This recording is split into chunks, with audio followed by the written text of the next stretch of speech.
When you fail in life, that's how you learn. You don't learn when you win. You learn when you fail. And when you fail hard, right? And we failed really hard on that. Since then, a lot of times when I'm in hospital settings and families say, well, what's your percentage of getting approved? It's 99.9 because that happened one time. You're listening to Home Care Hindsight, the podcast where we talk with home care leaders about the big mistakes they've made and the even bigger lessons they've learned along the way. I'm David Knack, head of sales here at Zengage, and I've built a career on the idea that we learn a whole lot more from our mistakes than from our successes, which is great because I've made a lot of mistakes. I've gotten to know some of the leaders in this industry who've built amazing businesses and are super well respected. So I thought it'd be fun, instead of asking them about the great things they've accomplished, to have them tell the story of one of the biggest mistakes that they've made and how that mistake changed their thinking and the way they run their business.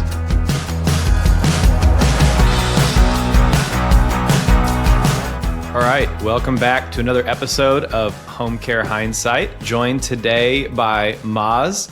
Moz, welcome to the show. Hey, David, good seeing you. Thank you. Moz, I'm not going to attempt your last name, but you introduce yourself to the people. For folks who don't know about you, how would you introduce yourself? John Mozdzien, that's how you pronounce my last name, Mozdzien, Jane. However, when I served in the Navy and when I coach ball, my second life is known as Moz. Tell me a little bit about what you do in the home care world and with Veterans First. My business partner, Eric Sapesi, and I, we started Veterans First locally here in Pittsburgh, Pennsylvania, back in 2019. Eric owns a home care agency that's licensed in the state of Pennsylvania under Medicaid, long-term care insurance, private pay.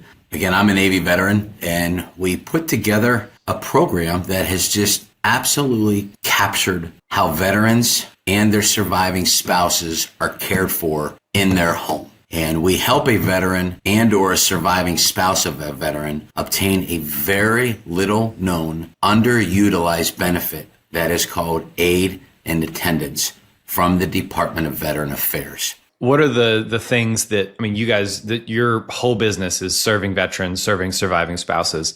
And so what are the things that, because every home care agency knows that the VA is a good source of business and a great payer and can be a really good partner. What are the things that you guys are paying attention to that are overlooked by other home care agencies? Yeah, that's another great question, David. So the VA, as I use them myself, I cannot say enough wonderful things about the VA, or I just wouldn't be receiving the care that I get on a weekly basis. I'm a service-connected veteran myself, but what is not talked about nearly in the marketplace, because we're now in 11 states. I just recently returned from El Paso, Texas, helping out a Korean War veteran. But what's not talked about is what's called a non-service connected pension with aid and attendance. Because you have service connected, which means something had to have happened while the veteran served to warrant a monthly disability payment. But what's not talked about is something that was not service connected, such as, I'll give you some examples, dementia, Parkinson's, COPD, congestive heart failure. These are diagnoses that happen just by getting older.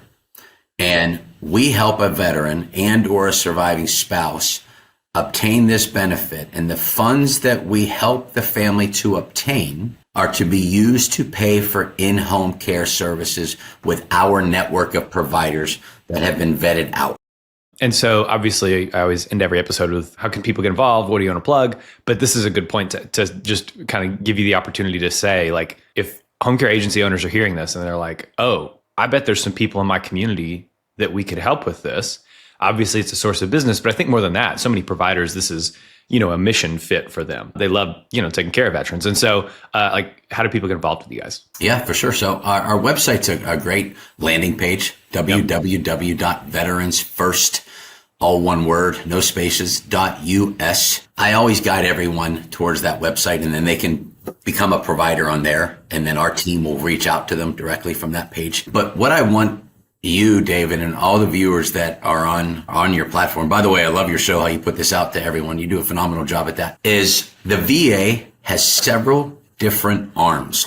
And what I mean by that is there's the VHA. That stands for Veterans Healthcare Administration. There's the VBA, which stands for Veterans Benefit Administration. And then there's the Funeral and Death Benefits. So when a home care agency says we're already working with the VA under the Homemaker program, a lot of times they don't know, moreover, they don't know how to get involved with the aid and attendance part of the VA.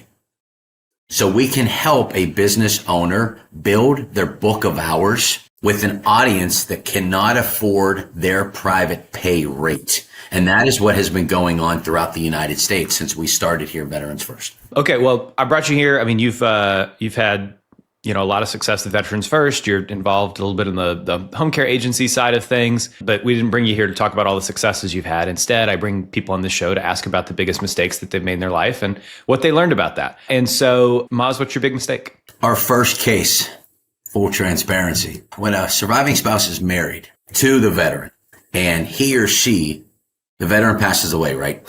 And the surviving spouse chooses to remarry after the veteran passes away, you automatically divorce the veteran's benefits. So you asked me a question. The answer to that is I misunderstood that.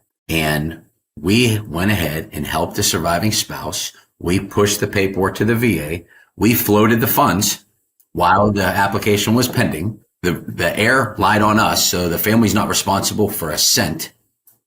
But that first case, our very first case, not the third, not the fifth, the first, we were in the hole over $10,000 on the first case. My obvious follow-up there is you guys don't seem like you've taken on a bunch of like institutional capital to run this thing. Were you bootstrapping this at the time? Well, if it wasn't for Eric and our parent company, Quality Living Home Care, I wouldn't be sitting in this seat right now because he used a lot of his funds that he grew his company from ground up over the last decade to float Veterans First. Walk me through just because this is such like a false start, like falling out of the starting gate kind of mistake that if this is the 10th one, right, you've got a successful track record of 9 in a row that we did a good job on. Was there a moment where we were just like, oh no, we've made a horrible error in starting this business? How many veterans is this going to be the situation with? So it was a bad moment. I still remember how he looked at me when he came in the office. Body language trumped the volume of his voice. But when you fail in life, that's how you learn. You don't learn when you win. You learn when you fail. And when you fail hard, right? And we failed really hard on that. So since then, a lot of times when I'm in hospital settings and families say, well, what's your percentage of getting approved? It's 99.9 because that happened one time. Sure. Since then. There's a question for me in here about like a successful business partnership, because that's the kind of thing that a business partnership built on the wrong foundation or just, not the strongest of foundations could have immediately crumbled and been like, look, this is a signal to us that we don't need to work together. Let's get out of here. And so tell me what it is about the way that you and Eric work together that results in you guys being able to like withstand an immediate $10,000 in the hole. Eric's a great stand-up, faith-based family man, and mistakes happen. And I believe he calculated those mistakes when we first onboarded this together. So he's a very intelligent individual. But outside of those parameters, David, I used to work for a very large national company doing similar to what we're doing here based in Pittsburgh. I enrolled Eric to be one of our providers to care for our clients. So we worked indirectly together and we built a strong, trusted relationship, which turned into a friendship. If it wasn't for that, we would not have had a sounding board ahead of time. So it was the relationship we had before Veterans First even started. Yeah. People are listening to this. A lot of folks are early in, they're working with a partner in the business. Often it's a spouse, couldn't be me. But what are some of the kinds of like things that you guys have learned the hard way about how to maintain a good partnership when the business is going really well and also when there's like headwinds coming at you in the business? When you fill a room with individuals that are smarter than you and you bring down egos and you listen more than you speak, incredible things happen.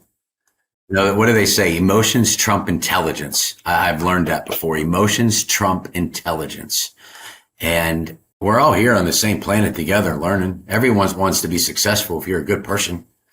Just listen and captivate every wealth nugget you can obtain and magic can happen. There's a drought of listening. I don't want to do like the mainstream media thing, but like I see, news clips come across my feed and it's just 5 people sitting around a table yelling at each other and nobody's hearing each other. But Moz, you strike me as somebody who like listening is not just like, oh yeah, I've got to stop talking so I can think about what I'm going to say next when they finish talking, which is sales guy here. Sometimes what happens to me, but the like actual genuine practice of listening and hearing people and obviously it's going to impact on you. How do you see that impact the people that you interact with when they feel genuinely listened to? At the end of the day, we are providing education because everyone's not going to qualify for this benefit. But behind these walls here, we have an amazing, amazing team that's just grounded for the right reasons. And that's comprised of surviving spouses, individuals that absolutely have a need to have a veteran or surviving spouse be cared for the correct way. But it's just genuinely listening to help someone get what they're trying to accomplish. And here at Veterans First, a lot of times that's the next of kin. That's the son or the daughter that wants to make sure their mom or father is taken care of because they have their own family that they're taking care of. And now you don't need home care until you desperately need it. You don't plan for it. And the issue, David, with the VA, which bothers me, is they are so backlogged and it takes absolutely forever to get this funding to go through. So again, what we do and what we learned is, when we submit a case to the VA, we bridge that gap of time and we bear all the risk, which allows my fellow veteran and or his surviving spouse to begin care immediately while it's pending. And when that happens, it resonates with family because they know how long this can be. And when the VA approves that claim 7 months from now, the monetary benefit that the family receives, because it has to go to the family, it's against the law to go anywhere else. We have a signed agreement that it pays Veterans First back retroactively from the date in which it was filed at no additional cost or fees. I did an MBA. I wasn't so good at it, but there's this concept of internal rate of return, which is the rate of required. If you're making an investment, you need to get this amount of interest or else it's a bad investment. I don't know what the math is for you guys, but you guys are making some, on paper, some bad investments. That's good. So I would defer that to Eric because Eric has the wealth of knowledge in that department. Yeah. Well, I just know 0% interest is something that most people would say don't do that. So, it's like this is, you guys are starting with mission, and obviously like you've got a very like authentic way of coming into this line of service. Who these people are in a way that somebody who did not serve just won't. Yeah, no, I agree. And I use this analogy too. I don't know if you ever heard of the baseball group called the Savannah Bananas. The way they have their business model by not overcharging for tickets is this, I want to say it's a similar concept we have. We're not in this to get rich. Oh my gosh. I coach travel softball like we were talking before. And do I get paid even a cent for that? No, I volunteer. I'd even volunteer to do this too. But we're in there for a mission, like you said, to change the way someone's dad or mom is cared for in their home. Because a lot of times mom and dad don't believe they even need help. I'm fine. I don't need help. Go away. But they earned a benefit. And notice how I said the word earned. I want to emphasize that. They earned that. No one's going to come out and call you on this phone and say, Mr. Smith, by the way, you got this benefit. That's not going to happen. So I like to say that Veterans First is a vehicle along with all the professionals that we work with, social workers, discharge planners, hospital administrators. They're the voice to put Veterans First out there. Yeah, very good. Okay, we're going to transition to a part of the show, and we didn't do really any prep. We're just kind of diving in. So normally I know if somebody wants to talk about something that's overrated or underrated, but I'll just kind of pose the question to you. I ask people about something that's either overrated in home care or underrated in home care, and give them an opportunity to set the listener straight on how they should think about the thing. I'll go with the under. Home care is not talked about enough until it's too late. What I mean by that is hospice is a very good benefit that's paid for by Medicare Part B, fully paid for. However, home care is not intended to be an end stage benefit. It's to help make the little things more intentional on a daily basis. And a lot of times families say, I don't need the help, but it's there. That's what comes to my mind right away. Yeah. And I think, probably listeners are all saying, yes, exactly. Like we are not just the end of life care. We're not just for, activities of daily living when someone can't bathe themselves or get out of bed themselves or feed themselves. Like, we're here for all the good stuff before that when somebody needs a little bit of extra help. And, I think it takes all of us to change the conversation around what is home care. It's not just sitters. It's not just some kind of superfluous benefit, or it's not just the thing that you do when you're like, oh my goodness, we're getting discharged from the hospital tomorrow and mom can't walk because she's just had a stroke. Obviously it is for that, but there's all of this in between. What are some of the kinds of like things that you hear from your partner agencies that highlight that, like that in between of, it's not just sitter services, it's not just post acute, rehab stuff? I know exactly where you're going with, and I want to highlight the word companionship. It's not just for ADOs. It's for someone that might be sitting in their recliner chair, looking forward to Judge Wapner, Jerry Springer, and that's the highlight of their days outside of the Young and the Restless. That's still going.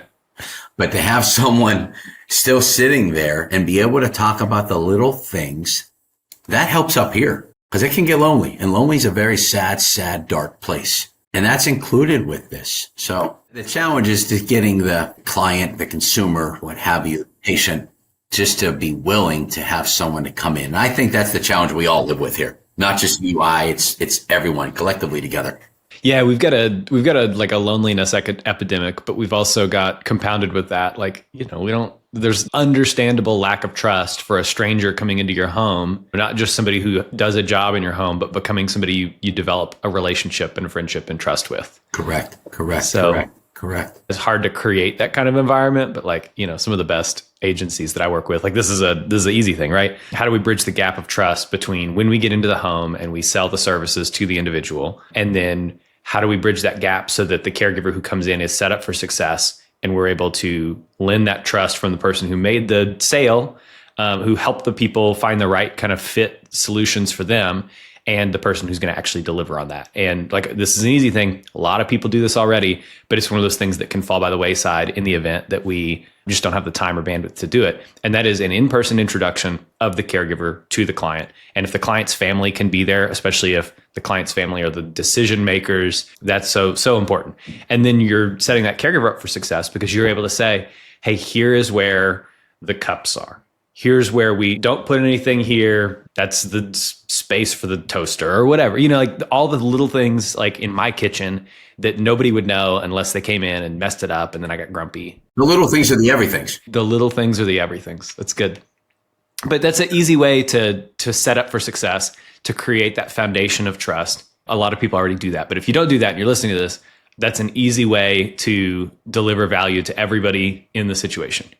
Better relationships with your caregivers, better relationships with the clients, more confidence from the family, because we're always thinking, okay, how do we insulate ourselves? How do we protect our business from something goes just a little bit sideways with mom's health and boom, we're in an assisted living facility. And so we've got to convince people, build the confidence that they can trust us with mom's care at home, even if her condition gets worse or progresses or whatever. Sure. And that happens. Yeah. That happens. I know people who, when a client is hospitalized, they will go in, their visit, it's a good practice, right? And they will leave a note there for the social worker, for everybody in the hospital to say, hey, this is our client.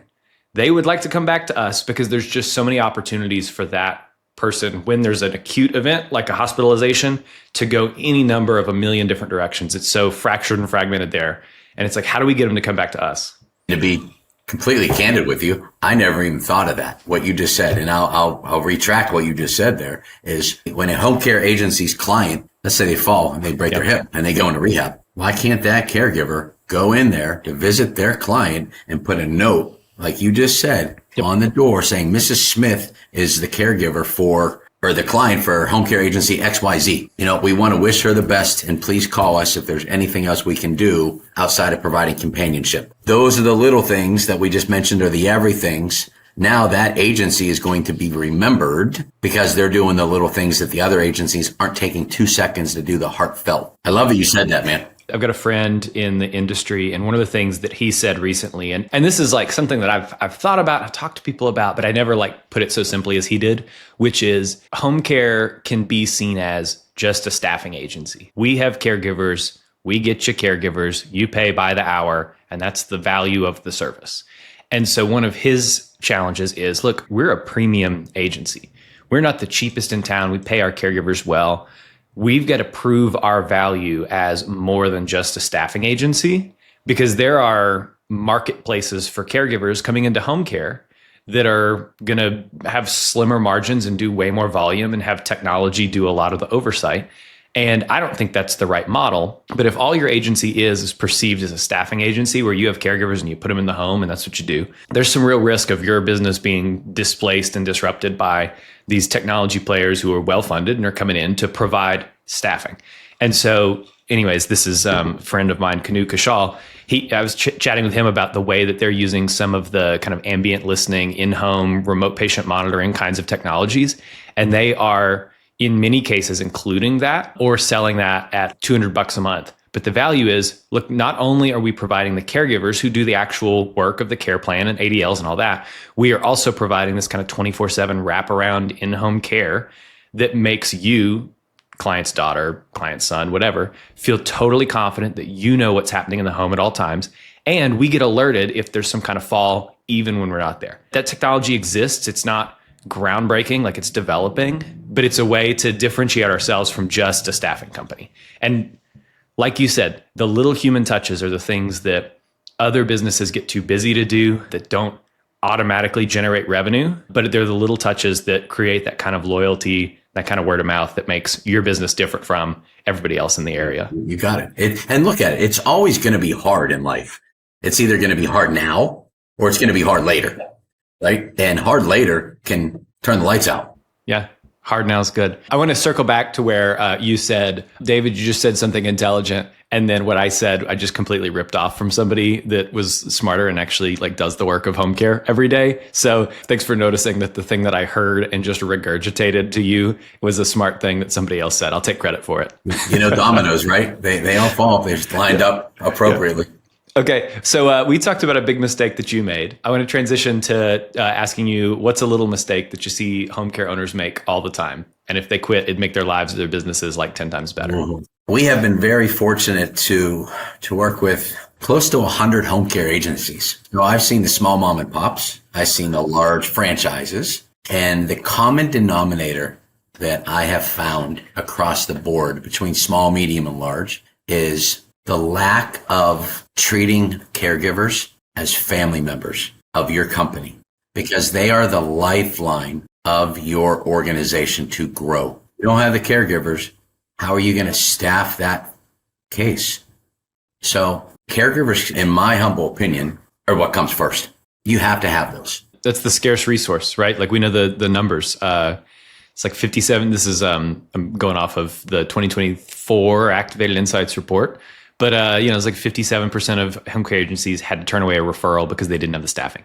43% turned business away consistently because they didn't have the caregivers. And so we know, like, statistically that that's the case. I guess what I'd be curious about is, what are the things that you see when you're interacting with an agency that set off an alarm in your head of, ooh, these people do not think of caregivers as family, and life's going to be hard for them later? I'll be blunt.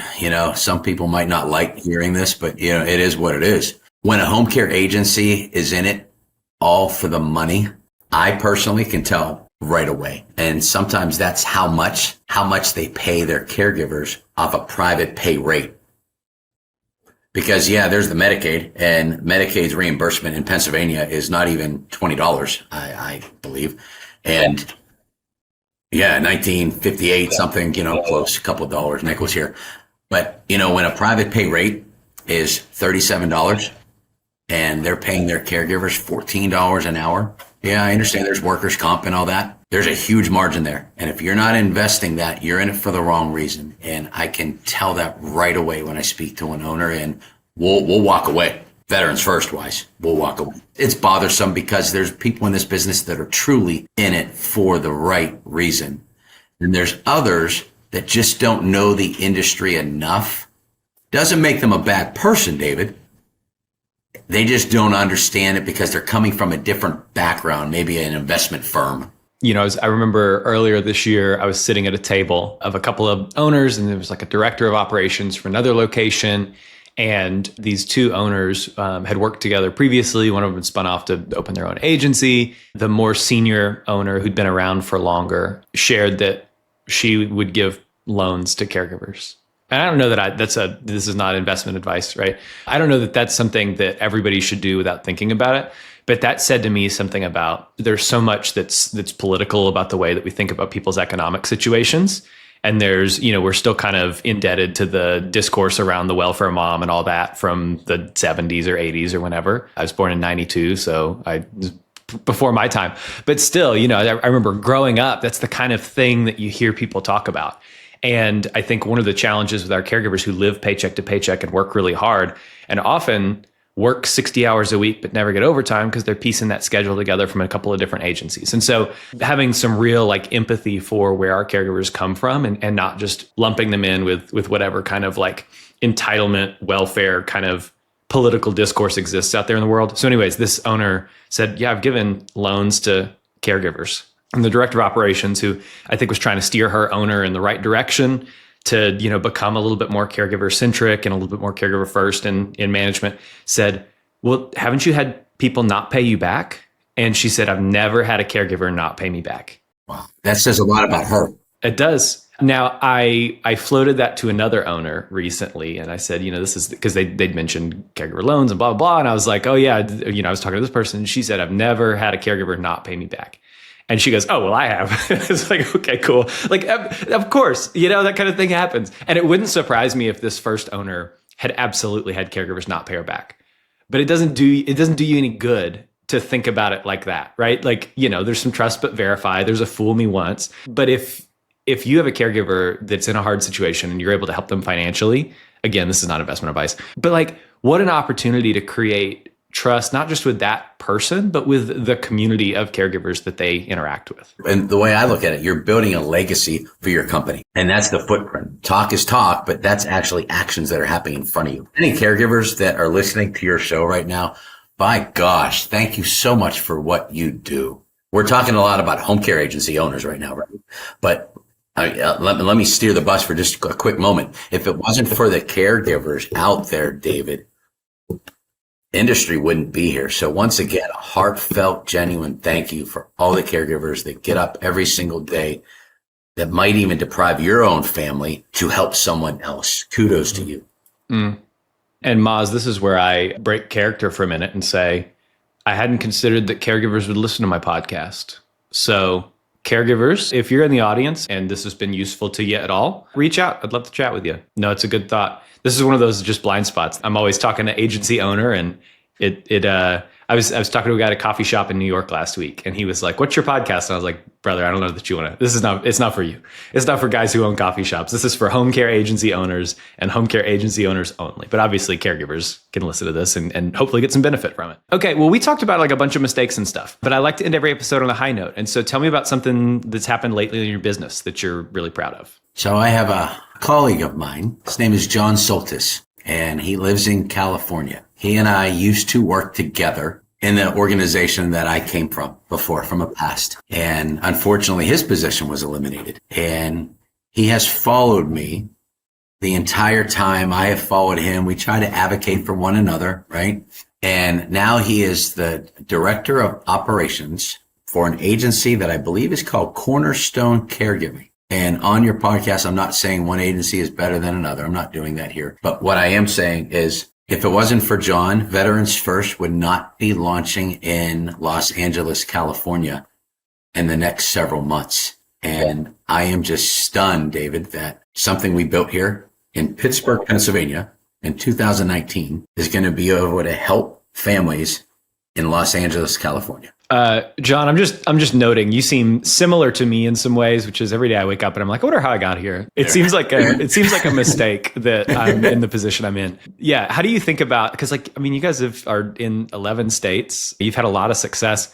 How do you personally think about the kind of success and deal with the imposter syndrome of the thing? I'm asking selfishly. That's fair. I appreciate that question too. If what you said is true and you see similarities between the two of us, my answer is this. It's not about me anymore. I had my time. I have a son that's 18 years old now. Wow, I just said that. And we're actually flying to Florida this month to look at schools. Like I said, I had my time. I served on a flight deck of an aircraft carrier launching planes off the flight deck on the catapults. Success to me is looking at someone else and putting them in the vehicle to do well. That's success at the end of the day. It's not about me. It's about connecting with the right people and pushing them. And, sometimes really pushing them until they looking and say, get off me. But we need pushed. And I need pushed sometimes. And that is how I look at that. Stay humble, work hard. Yeah. That's such a terminology, but it's so true. Well, good. Well, before we get out of here, we kind of already talked a little bit about how people can get involved with Veterans First, but are there particular areas that you're looking for folks to get involved? Are there particular types of agencies who would be a good fit? Like, who should reach out to you if they hear this episode and are like, I think what Moz is doing seems really cool? Yeah. So thank you for allowing me to say that. I like to say a couple things there. Social workers, discharge planners, hospitals. If you have a veteran or a surviving spouse of a veteran. And David, 60% of our census are surviving spouses. Wow. Those get overlooked at. Sure. Yeah, of course. It's unfortunate, but they do. But we can help expedite a safe discharge to a veteran or a surviving spouse and provide them this benefit if they qualify. If they don't, we still educate them. When it comes to home care agencies, again, we like a home care agency to be in the business for at least 3 years. Mm-hmm. So they have a little bit of ground underneath of them. Yep. But we'll talk to anyone. Knowledge is power. You don't know what you don't know. Awesome. Well, Moz, thank you so much for coming on the show today. This was a ton of fun. No, my pleasure. Thanks for doing this. I appreciate the time you carved out for me too, man. On behalf of the team here at Zengage, thanks for listening to the show. We'll be back next week with another episode, so be sure to subscribe wherever you listen to podcasts on Spotify or Apple or YouTube. Leave us a rating while you're there. It helps other people find the show. If you have comments on the show, drop me a line, david@zengage.com. Would love to hear from you, chat with you there.